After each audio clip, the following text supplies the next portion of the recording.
Veio na casa do Senhor com um objetivo. Deus tem um compromisso também com você. Então descubra qual o objetivo que você está aqui. Pergunta para quem está do seu lado: o que você está fazendo aqui? O que você veio fazer aqui? É sério, irmão? Eu vim aqui adorar, eu vim aqui dar, e eu sei que eu vou receber também. Amém. Glória a Deus. Salomão pediu sabedoria, Deus deu sabedoria. Acho que Deus até não precisava. Deus muita riqueza para ele, e o negócio no final da vida complicou para ele. Né? Tudo que você pede, Deus vai te dar. Se você tiver fé, o Senhor vai te dar. Em Ezequiel capítulo 3, a partir do versículo 1. E eu quero que você, irmãos, faça um exame de consciência na sua fé hoje. Se você realmente, como diz Paulo, né? Examinai-vos a vós mesmos se estáis na fé, vírgula, se é que já não estáis reprovados. Vamos examinar a nossa fé. Que tipo de fé nós estamos tendo? Como está a nossa fé? Hoje, durante a mensagem, eu vou parar e fazer uma pergunta e você vai ter que me responder. Ezequiel 3:1. Ainda me disse, filho do homem, come o que achares, como deste bolo. Vai, fala à casa de Israel. Então abri a boca e ele me deu a comer o bolo. E me disse, filho do homem, dá de comer ao teu ventre. Enche as tuas entranhas deste bolo que eu te dou. Eu comi, e na minha boca era doce como mel. Agora lá em Apocalipse capítulo 10, versículo 9 e 10. Finalzinho da sua Bíblia. Fui, pois, ao anjo, dizendo-lhe que me desse o livrinho. Ele então me falou, toma-o, devora-o, certamente ele será amargo ao teu estômago, mas na tua boca doce como mel. Apocalipse 10, verso 10. Tomei o livrinho da mão do anjo e o devorei, na minha boca era doce como mel. Quando porém eu comi, o meu estômago ficou amargo. Senhor nosso Deus e Pai, venha nessa noite nos abençoar, venha derramar o Teu Santo Espírito entre nós, e nós possamos, Senhor, sair daqui cheio da Tua glória, e nós possamos sair daqui, Senhor, aleluias, contaminados, aleluia, da Tua glória do alto a baixo, e nós possamos, ó meu Deus, aleluia, enxergar, aleluia, a grandeza do Senhor no nosso meio, e nós possamos, ó meu Deus, ver, ó Senhor, as Tuas maravilhas que o Senhor quer realizar nesse lugar. Oh Pai querido, então em nome de Jesus eu repreendo todo o mal, em nome de Jesus eu expulso todo o demônio, toda a incredulidade, Senhor. Ó meu Deus, que a Tua palavra ela possa cair, Senhor, sobre nós nessa noite,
dizer graças a Deus? Graças a Deus.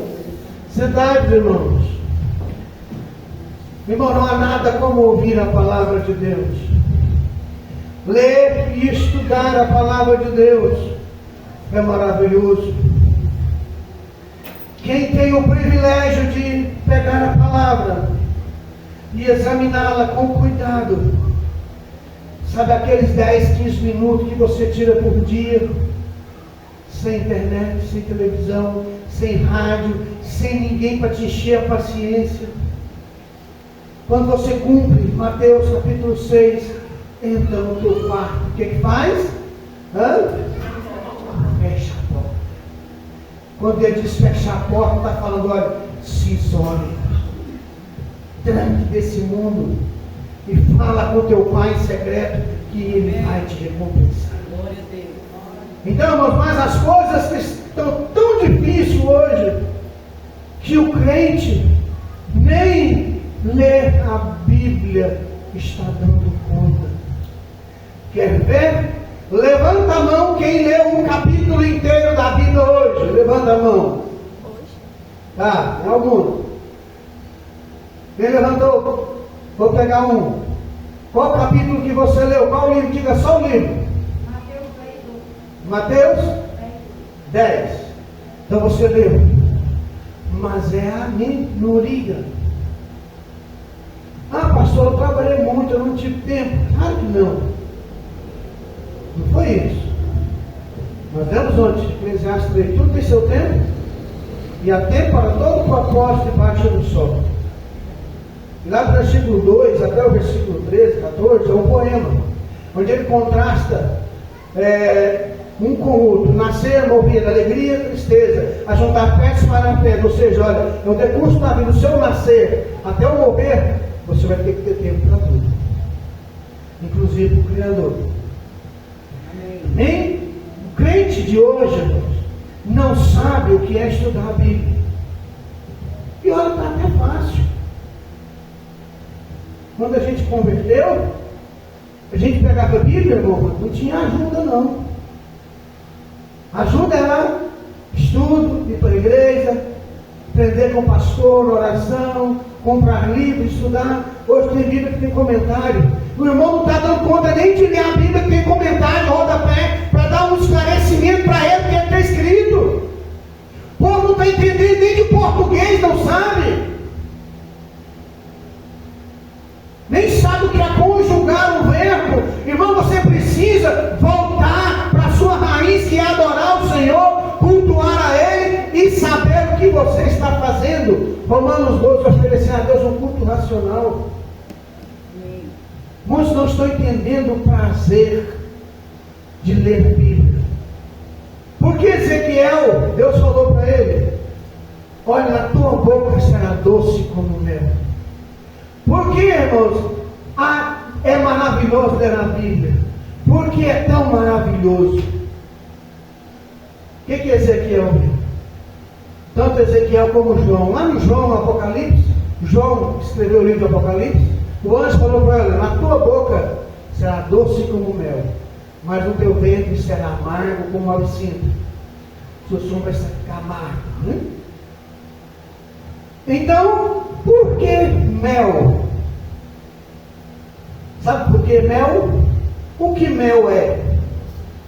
É uma das substâncias mais puras que existe. É uma das substâncias mais completas para o ser humano. Não dá nem para se comparar mel com o artificial, o açúcar, que é quase um veneno. Não tem nem comparação. O mel tem todos os princípios que você precisa. Então o mel é puro, o mel é sadio, faz bem para o corpo. Irmão, a palavra de Deus é saúde para o teu corpo e refrigério para os teus ossos, diz a Bíblia. A palavra de Deus é saúde para você. Amém. Você que lê a Bíblia, você é um crente sadio. Glória a Deus. Você pode até ter problema, mas é menos, você sabe enfrentar eles, porque você está lendo a Bíblia, você está orando. Quem ora e quem lê a Bíblia passa luta, mas ele consegue mais força que o outro.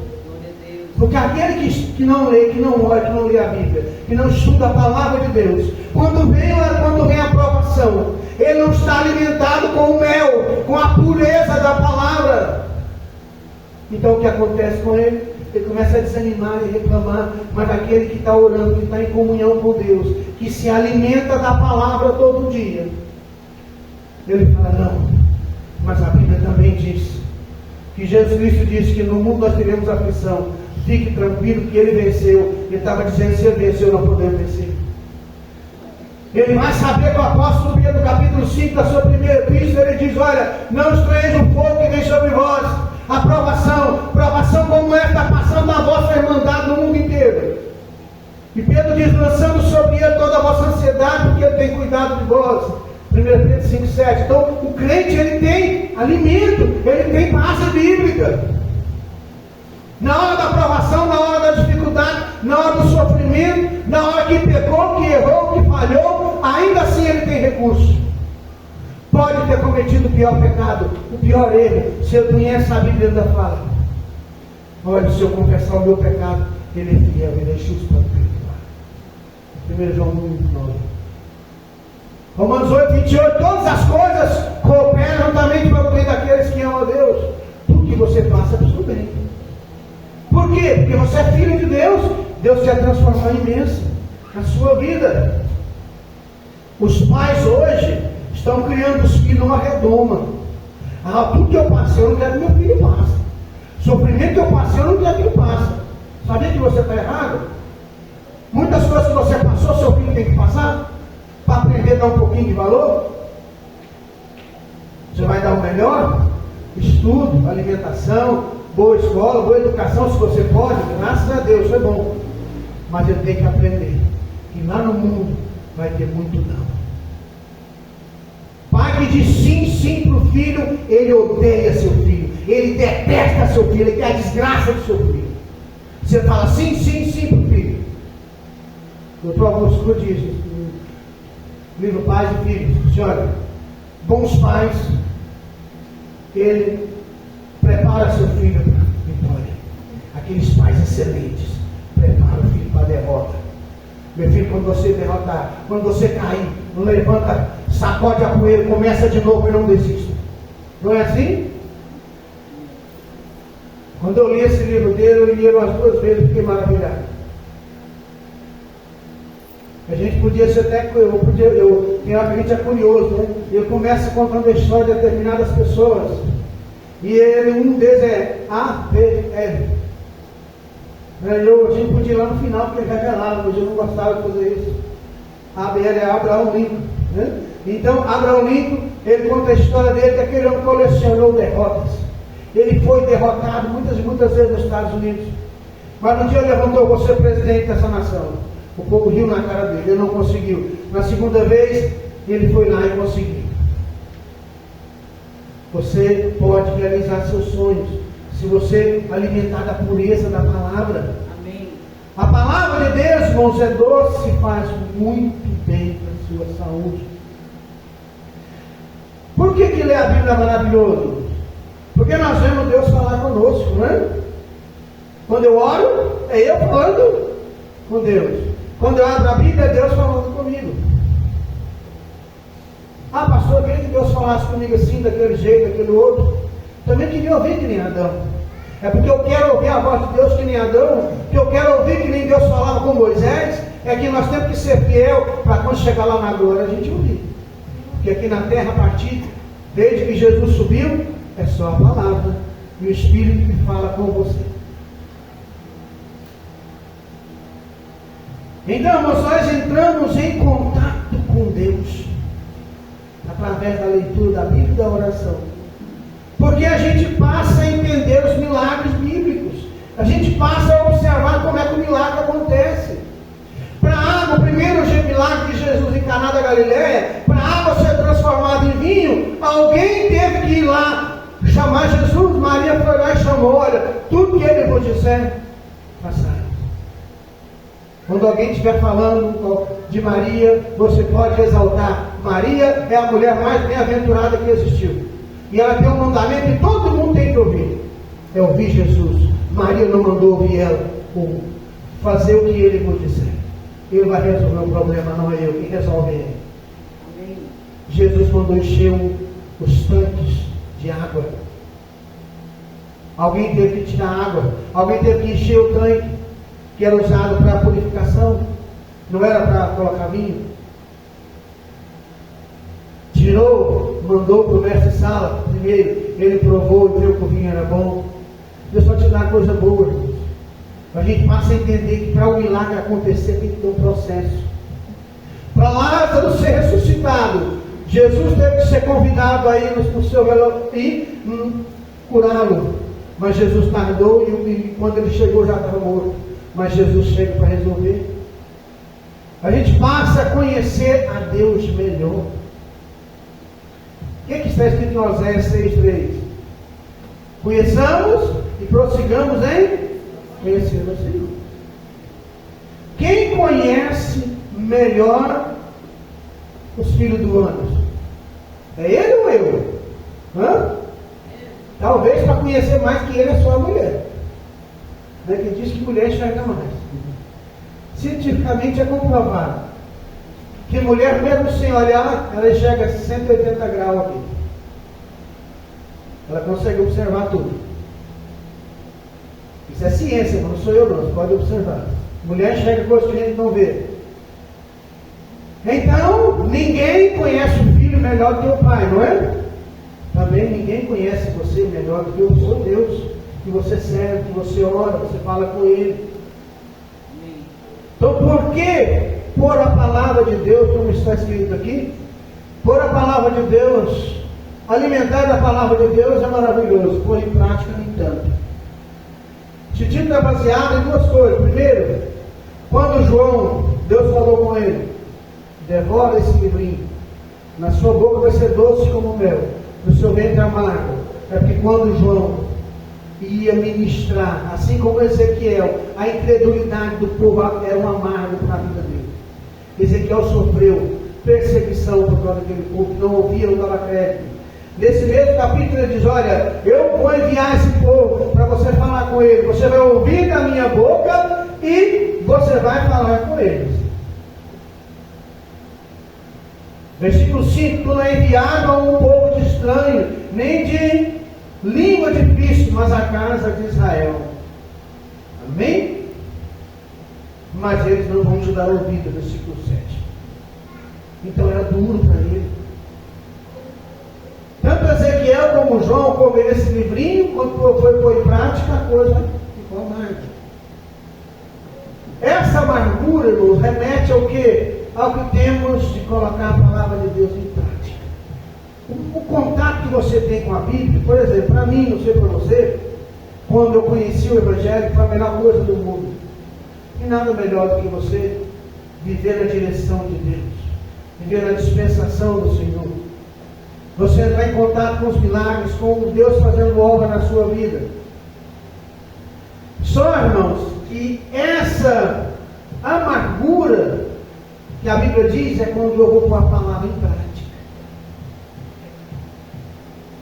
Lembra da palavra do semeador? Aqui caiu entre espinhos, ela cresceu logo, mas os espinhos a sufocaram. Quando o terreno raso, a planta cresceu logo, mas porque não tinha raiz, ela murchou. Muitas vezes, irmãos, você até, se você, por que às vezes você colocar a palavra de Deus em prática é difícil?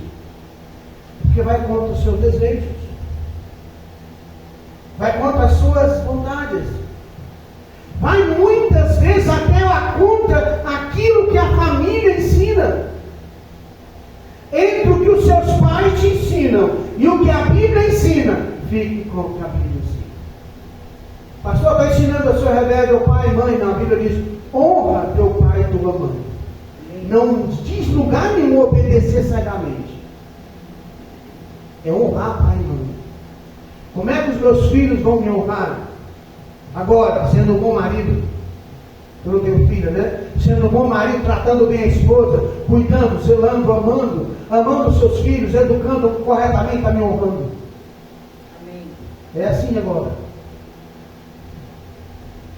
Me tratando com educação, respeito, eu tratando ele com educação, respeito. É assim que funciona. Mas eu tenho que saber que eles agora têm a vida deles e eu não posso mais ficar intrometido. Eu devo saber disso. Mas às vezes vamos ter que ir contra até o ensinamento que nós aprendemos com a nossa família. Em geral, muitas vezes as pessoas se confundem o seu sentimento com a vontade de Deus. O que você sente está ligado ao seu sentimento. Está ligado ao seu sentimento. Aquilo que você gosta. Você já viu? Quando eu gostei de entender isso. Eu lembro estudando e eu gostei de entender que o passado, aquilo que eu lembro do passado não é real. Não é real. O meu passado, ele é remontado com os meus sentimentos de hoje. Aquilo que eu estou lembrando hoje. Vou pegar um exemplo bíblico. Né? Eu gostei de entender isso. O povo de Israel estava no deserto. Só comia o quê? Maná. E quando dormia de vez em quando, maná todo dia. Eles estavam fartos. O que eles desejaram? Né? Olha, lembra lá no Egito, nós tínhamos aqueles banquetes, os alhos silvestres, as carnes, eles levavam uma panela cheia, assim, farta. Mas não era tão farta assim. Eles trabalhavam de sol a sol. E quando comia, o povo, os egípcios começou a diminuir a sua ração, o seu alimento. Mas eles estavam com desejo de comer aquilo. Tem gente que acha que o passado dele era melhor. Irmãos, olha, você servindo ao Senhor, a sua vida é incomparavelmente melhor. Nunca viver sem Deus vai ser melhor. A Bíblia diz que importa o homem ganhar o mundo inteiro e perder a sua alma. Está falando que não dê valor aos bens materiais. Você pode ser rico, pode ser próspero, mas você não pode colocar o seu coração na riqueza. Você não pode colocar o seu coração nesse mundo. Coisa do pecado nos agrada, não agrada? Se você falar que não, mentira, irmão. Que agrada, cara. Quando é que não? Quando você está em oração, consagração, aí você estudou, você aprendeu e você sabe que é errado. É por isso que eu estava meditando esse final de semana bastante em Deuteronômio capítulo 6, quando Deus fala para o povo de Israel. Deuteronômio 6, 7. Essas palavras que eu te ordeno estarão no teu coração. Você vai colocar na cabeça dos seus filhos. Você vai falar dela de manhã, ao acordar e ao deitar, ao caminhar. Sabe o que é isso? É repetindo. O que eles tinham que repetir? Estava no versículo 4. Só existe um Deus. Amar e respeitar é nosso dever. O pai falava isso para o filho todo santo dia. Quando acordava, quando ia deitar, quando levantava, todo santo dia ele falava que só há um Deus que a gente deve temer e respeitar e honrá-lo. Por que de tanto repetir a criança memorizava? Os pais hoje não estão fazendo isso com os filhos. Eu preciso colocar a palavra no meu coração, eu tenho que passar para a minha família também.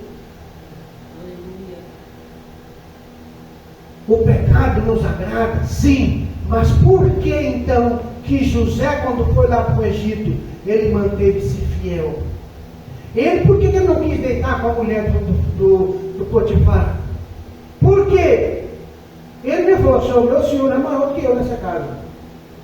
Tudo ele me confiou, menos você que é sua esposa.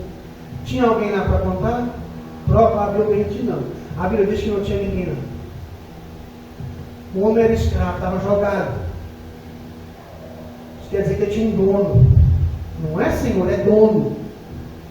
Ser escravo naquela época era como você comprar alguma coisa. Você era dono daquilo. Ele é meu. Ou é meu, não é? Era propriedade de Potifar.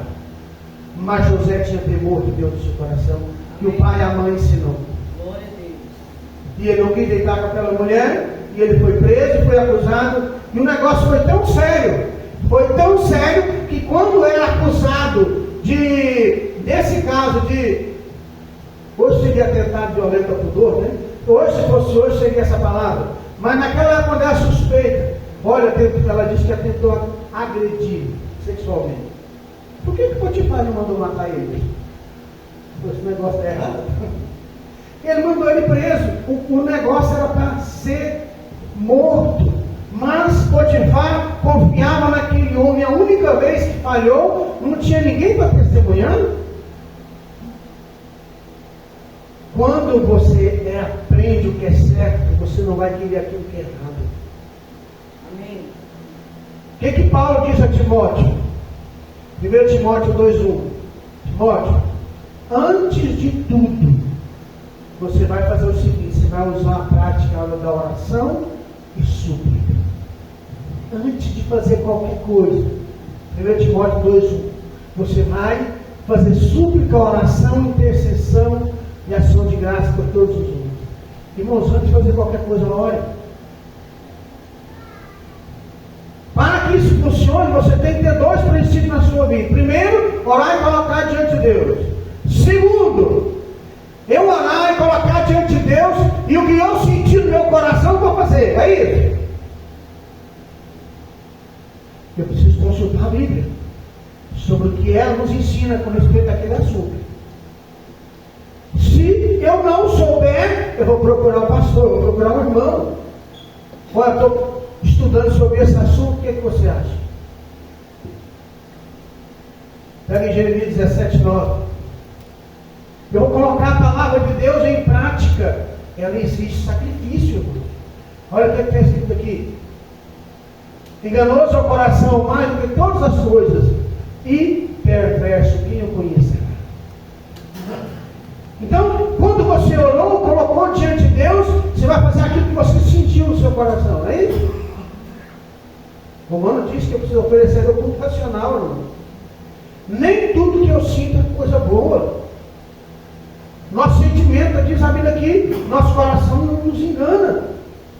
Nos engane muito. Enganoso é o coração. O seu coração te engana. Quando o coração está falando de sentimento, da natureza humana, ele nos engana. E ele é desesperadamente corrupto. Então eu preciso entender que muitas vezes o seu coração vai te dizer sim, mas a fé vai te dizer: minha filha, meu filho, isso aí é nunca mais na sua vida. Você pode até ter vontade. Quem já bebeu, já fumou, sabe disso. Quem já bebeu um dia, depois que ele se converte, passa algum tempo, ele pode vir dar vontade de beber de novo, dar vontade de usar de fumar de novo. Por quê? Porque aquilo ficou enraizado na vida dele por muito tempo. Mas ele sabe: eu não posso fazer isso mais. Primeiro, porque é errado. Segundo, porque eu não quero. Eu não quero isso para mim mais. Essa vida eu não quero para mim mais. Glória a Deus. Então, colocar a palavra de Deus em prática exige sacrifício. Exige colocar a fé adiante das emoções. Irmãos, e colocar a fé diante das emoções não é fácil. Olha o que ele fala em Romanos capítulo 7. Romanos capítulo 7, versículo 21 em diante. A partir do versículo 19. Mas se eu faço o que não quero, já não sou eu quem o faz, e sim o pecado que habita em mim. Olha só, verso 21. Então, querer fazer o bem, encontro a lei que do mal reside em mim. Verso 22. Porque no tocante ao homem interior, eu tenho prazer na lei de Deus. Mas vejo nos meus membros outra lei que, guerreando contra a lei da minha mente, me faz prisioneiro da lei do pecado que está nos meus membros. Desaventurado homem que sou, quem me livrará do corpo dessa morte?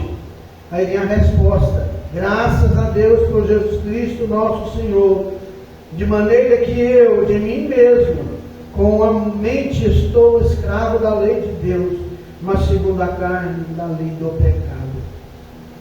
Sua mente, se você tem a mente de Cristo, você é escravo da lei de Deus. Se você tem vontade de fazer a vontade de Deus, mas se você não vigiar, o que vai acontecer? A carne vai aumentar. Lembra daquele desenho lá da Lilo e Stitch? Tem aquele bichinho lá, que é uma alienígena que parece um cachorrinho, e no começo do filme ele é bem mau. Depois ele descobre que ele é mau, ele desenha lá, ele lá, o bichinho bonitinho lá, e põe ele branquinho. E à medida que o mal vai aumentando, ele vai riscando. E ele fala para a menina lá, eu não dá mais para você ficar perto de mim, eu sou só maldade. Aí quando começa a fazer o bem, ele vai riscando, e vai tirando, vai ficando bom. Só que não funciona assim, irmãos. O mal em nós, quem tira é o Espírito Santo de Deus. Amém. Quem te dá força para você falar não para o pecado é Deus. Lembra do hino do Thales Roberto? Mas todo dia o pecado vem e me chama. Todo dia ele me convida. Mas eu escolho Deus. Amém. Eu escolho Deus. Então você tem que escolher o Senhor. É questão de escolha. Você vai dizer não. Porque o não para você é bênção. Então quem faz assim, irmãos, para Deus, a sua fé, coloca a fé diante dos seus sentimentos, diante dos desejos da carne, vai ser sempre vencedor. Ainda que demore, muitos vão achar que você é fanático, que você é ignorante, mas fica tranquilo, a vitória é certa. A vitória é certa para aqueles que obedecem a palavra de Deus. Alimentar da palavra de Deus é maravilhoso. Às vezes pôr em prática nem tanto, porque às vezes pôr em prática vai contra nossos princípios que aprendemos no passado. Vai ter que dizer não para um amigo, para uma colega, para um colega. Você já leu o livro de Esdras? Já leu lá o capítulo finalzinho lá do livro de Esdras? Quem lembra aí, mano, assim? Quando Esdras leu no livro da lei e mandou que o povo se apartasse das mulheres estranhas, né? Houve um choro naquele dia. Mulheres pegou seus filhos e foi embora, porque não era a vontade de Deus. Eu não, quando ela leu de Esdras. O povo estava fazendo um concerto, casaram com pessoas que não tinham compromisso com Deus, mulheres etéreas, aquelas que adoravam outros deuses. Então o negócio apertou, Esdras fez um concerto e o Senhor abençoou aquele povo. Mas tem que ter sacrifício. Você vai ter que dizer não para o seu pecado. Para o seu pecado, não para os seus desejos. Nem tudo aquilo que quando eu desejo alguma coisa, não é pecado ainda. A não ser que eu cobiçar a mulher do próximo ou o cônjuge do próximo, digamos assim. Mas você achar uma mulher bonita, um rapaz bonito, um homem bonito, não é pecado. Viu, irmãos? Minha esposa achar um homem bonito não é pecado. Mesmo porque eu sei que ela acha. Pode não falar para mim que eu sei que ela é educada. Já ficar falando, não achar que é bonita? Vai, mas ela não é boa de falar. É assim que funciona. Mas cobiçar, aí é pecado. É por isso que eu tenho que vigiar. É por isso que eu devo vigiar. É por isso que eu tenho que zelar por aquilo que eu tenho. Então você às vezes tem algum sentimento que você tem, não é pecado ainda. Você tem que orar, Senhor, tira esses pensamentos de mim. Está entendendo o que eu estou falando? Ó, tira esse pensamento errado, tira essas coisas ruins.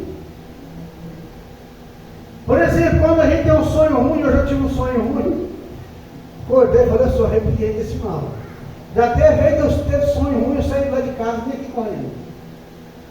Você tem que ver alguma coisa ruim na mente, ore e repreenda. Ainda não aconteceu. E não vai acontecer se você usar o poder que Deus te deu. Amém. Da palavra. Não tem necessidade, tem hora de você ajoelhar. É você tem que abrir e falar a boca, Senhor, repreenda esse mal em nome de Jesus. Pronto. Está resolvido. O que é alimentar da palavra? Orar, ler a Bíblia. Eu falei para o irmão hoje, às vezes ele lê, esquece. Ele não tem importância. Pode ler todo dia e esquecer, mas ele continua lendo. Porque Deus está olhando, está vendo o que o senhor está fazendo.